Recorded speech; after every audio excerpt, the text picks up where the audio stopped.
Continuando en esta tónica de las presentaciones de Power relatadas a través de un video, una presentación audiovisual, vamos a continuar con las neumonías. Vamos a hablar de la neumonía aguda de la comunidad. La neumonía aguda de la comunidad es una infección del parénquima pulmonar con signos clínicos de ocupación alveolar. Recuerden que es una neumonía. Y radiológicos de opacidad, sin pérdida de volumen, lo que los diferencia de las atelectasias, entre otras cosas, y puede ser de localización única o múltiple. La clínica de estas neumonías. En menores de 2 años hay presencia de tos, fiebre, taquipnea y tiraje. No son los indicadores más fieles en los que uno tiene que sospechar e ir a buscar una neumonía. Es importante saber que cuando uno va a identificar una taquipnea, el paciente tiene que estar sin fiebre y tranquilo. Y en caso de estar con sibilancias, uno puede utilizar salbutamol inhalado antes de la valoración para evaluar si se van o no se van esas sibilancias.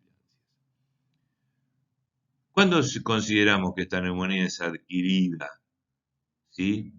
Cuando aparece dentro de las 48 horas posteriores al ingreso al hospital o después de las 72 horas del alta. Ahí es cuando consideramos que es una neumonía aguda de la comunidad. En los menores de 2 años, los virus, ¿sí? Son las causas más frecuentes de neumonía de la comunidad. Y pueden ocasionarla la gran mayoría de las veces los mismos agentes que producen la bronquiolitis que ya vimos en el teórico anterior. En la neumonía bacteriana, los patógenos dependen de la edad, del estado de vacunación, ¿sí? Sobre todo la vacunación contra el neumococo, que ya lo vamos a ver más adelante, de la presencia de enfermedades de base, de la concurrencia a jardines maternales o guarderías, y de la historia de exposición previa a otros individuos con neumonía, o sea, la cadena epidemiológica. En el primer mes de vida, las bacterias más frecuentes aisladas son el Streptococo grupo B, el Streptococcus agalactiae, seguido de bacterias gram negativas, coli, Klebsiella, menos frecuente un Haemophilus influenzae no tipificable, otros Streptococos, Enterococcus, Listeria, sí, y bacterias anaeróbicas. En edades posteriores, el Streptococo pneumoniae o neumococo es el más frecuente, con casi ausencia de casos por Haemophilus influenzae tipo B. Cuando se incorporó al calendario nacional de vacunación la vacuna antineumocócica, hay datos del Ministerio de Salud de la Nación que informan un descenso de neumonía clínica en el 30% de los niños de 12 a 24 meses y del 28% en los menores de 1 año. O sea, cuando hablábamos del calendario, de la importancia de conocer ese calendario de vacunación, acá hay una de las causas. Y a partir de los 4 años de edad ya empieza a tomar importancia el Mycoplasma pneumoniae, ¿sí? Este es un cuadro. Les recuerdo que además de subir esta explicación en audio, esta explicación audiovisual, también van a tener los PowerPoint en el aula como para poder dedicarle más tiempo y además van a tener la bibliografía, los consensos y los libros en formato virtual en el Google Drive de la cátedra. Yo ya les envié los links por correo. El agente etiológico al nacimiento a las 3 semanas, el Streptococcus agalactiae, como habíamos visto, y los bacilos gram negativos. De 3 semanas a 3 meses, los virus, fíjense que el sincicial respiratorio, influenza, parainfluenza, adenovirus, ya los habíamos visto cuando vimos bronquiolitis, el neumococo y la clamidia.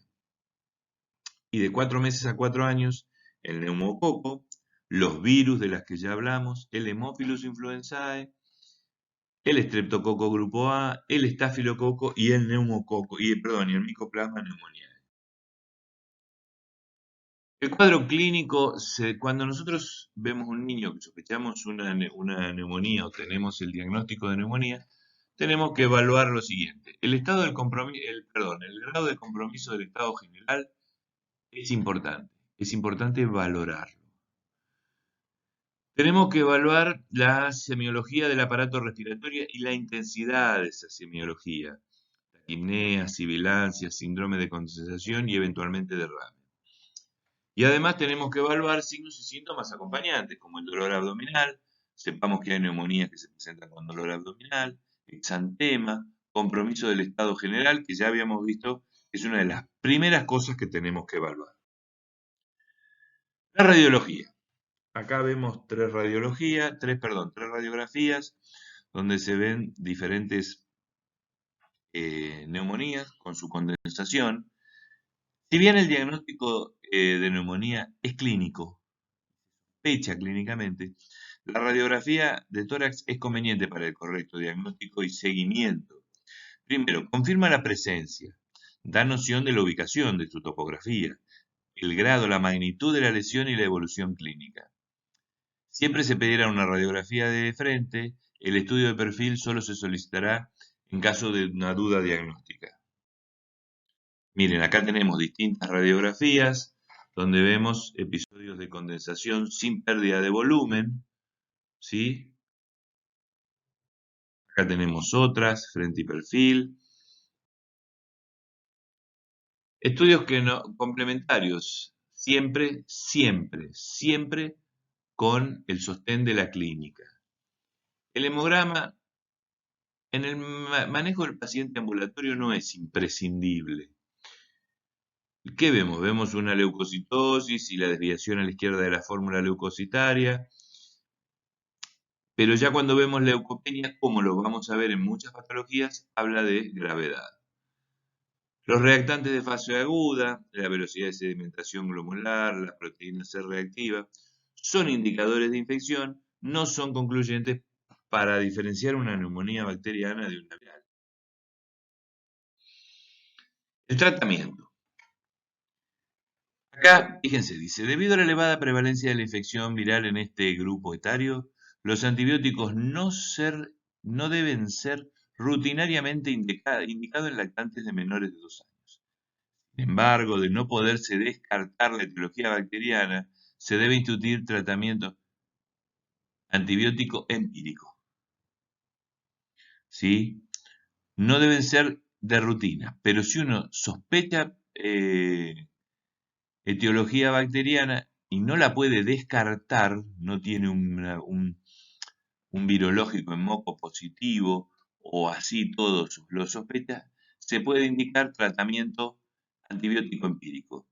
Tratamiento antibiótico empírico se refiere al empleo de antibióticos de acuerdo a los agentes que nosotros, como ya algo habíamos hablado, de acuerdo a la edad, ¿sí? A los datos epidemiológicos que tenemos acorde a la edad, vamos a indicar. Por ejemplo, en menores de 3 meses, con factores de riesgo o sin factores de riesgo se interna.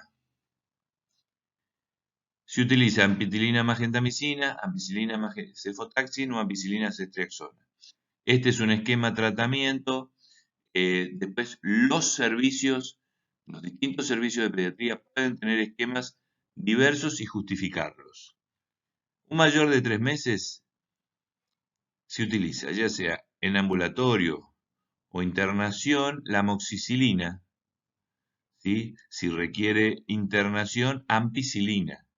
Como figura en el cuadro de al lado, cuando tenemos factores de riesgo se interna y se utiliza ampicilina 200 miligramos kilo día. Y si no tenemos una evolución clínica favorable, se pasa a la cefotaximia ceftriaxona. Insisto que los servicios pueden tener esquemas diferentes.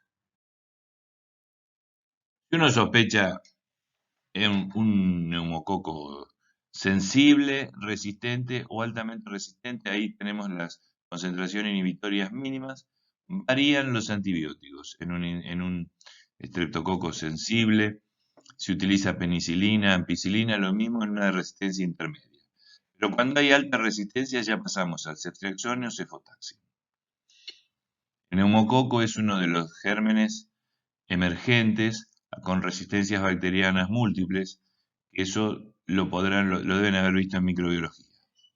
El Haemophilus influenzae tipo B, cuando no produce beta-lactamasa, utilizamos ampicilina, pero si produce beta-lactamasa, usamos amoxicilina con algún inhibidor de la beta-lactamasa, como puede ser el ácido clavulánico. Cuando hay una clamidia, claritro o acitro, y ahí usamos un macrólido. Los Staphylococcus aureus vemos si es resistente o no resistente perdón, si es resistente a las cefalosporinas. En clamidia usamos macrólidos. Esto le vuelvo a insistir que está la bibliografía y el power adjunto en el audio.